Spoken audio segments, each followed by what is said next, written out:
सांगोला विधानसभा मतदारसंघाचे शेतकरी कामगार पक्षाचे लोकप्रिय आमदार डॉक्टर बाबासाहेब देशमुख हे विधिमंडळाच्या शासकीय अभ्यास दौऱ्यानिमित्त सध्या लंडन येथे आहेत. आमदार बाबासाहेब हे लंडन दौऱ्यावर असतानाच पुन्हा एकदा स्वर्गीय आबासाहेबांच्या आठवणी जागवल्या जात आहेत. शेतकरी कामगार पक्षाचे दिवंगत नेते तथा माजी आमदार गणपतराव देशमुख यांनी आपल्या आमदारकीच्या कार्यकाळात 3 वेळा परदेश दौरा केला आहे. 1979 मध्ये महाराष्ट्र शासनाच्या वतीनं संयुक्त अरब अमिराती, कुवेत, सौदी अरेबिया व लिबिया या देशांचा अभ्यास दौरा आबासाहेबांनी केला. त्यामध्ये तेथील शेती, औद्योगिकरण व पाणी प्रश्न या बाबी त्यांनी जाणून घेतल्या. विज्ञान व तंत्रज्ञानाच्या सहाय्यानं औद्योगिक क्रांती कशी घडवून आणली आहे हे पाहिले. 1982 साली भारतीय शांतता समितीच्या वतीनं हंगेरी या देशाचा दौरा केला. तेथील श्रमसंस्कृती वेगळीच आहे, त्यांनी ती समजावून घेतली. या परदेश दौऱ्यातून अनेक नवीन गोष्टी करण्याची नवदृष्टी त्यांना मिळाली.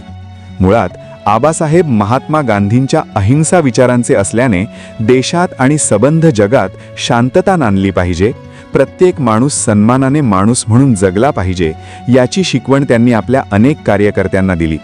सार्वजनिक जीवनातील गेल्या 60 वर्षात आपल्या मतदारसंघात कधीच शांततेचा भंग त्यांनी होऊ दिला नाही. कधी जातीय तेढ निर्माण होऊ दिली नाही.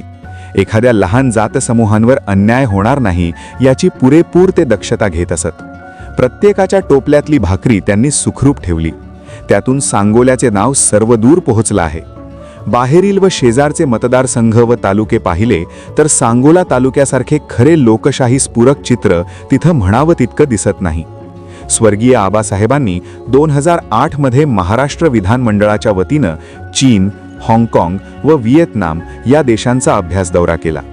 या देशांनी विविध क्षेत्रांत केलेली नेत्रदीपक प्रगती आपल्या देशात व राज्यात कशी करता येईल याचा विचार त्यांनी केला.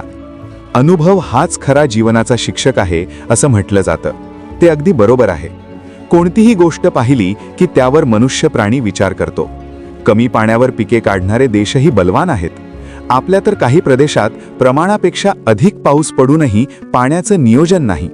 त्या मानाने आपला देश औद्योगिकदृष्ट्या खूप मागे आहे, हेही त्यांच्या लक्षात आलं.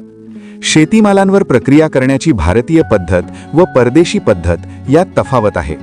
यंत्राच्या सहाय्याने प्रक्रिया करण्याच्या पद्धतीने ते प्रभावित झाले. अंतर्मुख होऊन विचार करू लागले. तेथील शेतीवरील संशोधन विकासाला गतिमान करणार आहे. अल्प क्षेत्रातही मोठे उत्पन्न मिळू शकते हे त्यांनी प्रत्यक्ष पाहिले. या देशांच्या संस्कृतीचा बारकाईने अभ्यास केला. तेथील सामाजिक, औद्योगिक व आर्थिक जीवन, भाषा, रूढी, परंपरा यांचे त्यांनी योग्य पद्धतीनं अवलोकन केलं. सतत कामात गढून गेलेली माणसं त्यांनी पाहिली. मुलांचं शिक्षण, आरोग्य व सर्वांगीण विकासासाठी लोक कसं प्राधान्य देतात याचा त्यांनी अभ्यास केला. जे जे आपणासी ठावे ते ते इतरांशी सांगावे, शहाणे करून सोडावे सकळ जन या वचनाप्रमाणे आबासाहेब आपल्याला जे माहीत आहे ते दुसऱ्यांना माहिती केले तर त्याचा उपयोग होईल यासाठी ते सदैव लोकांना मार्गदर्शन करत होते. परदेश दौरा करून येताना प्रत्येक मंत्री आपल्या घरच्यासाठी काही ना काहीतरी भेटवस्तू आणतात. मात्र आबासाहेबांनी स्वतःच्या घरच्याकरिता काहीही आणले नाही, परंतु ड्रायव्हरसाठी एक घड्याळ आणले. ही आठवण महाराष्ट्र जीवन गौरव पुरस्कार प्रदान करताना माजी मुख्यमंत्री सुशीलकुमार शिंदे यांनी सांगितली.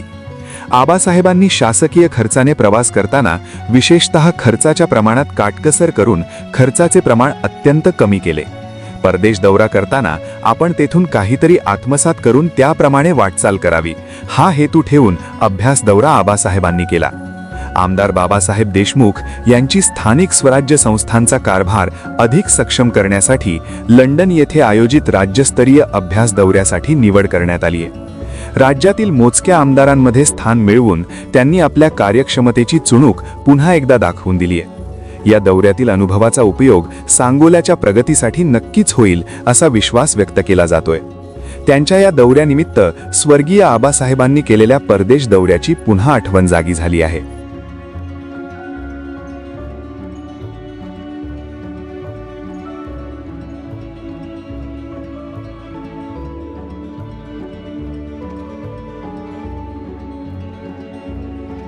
आपण सांगोला पॉलिटिक्स हे यूट्यूब चॅनल जर पहिल्यांदा पाहत असाल तर नक्की सबस्क्राईब करा आणि तालुक्यातील प्रत्येक बातम्या, ताज्या घडामोडी काही क्षणात जाणून घ्या.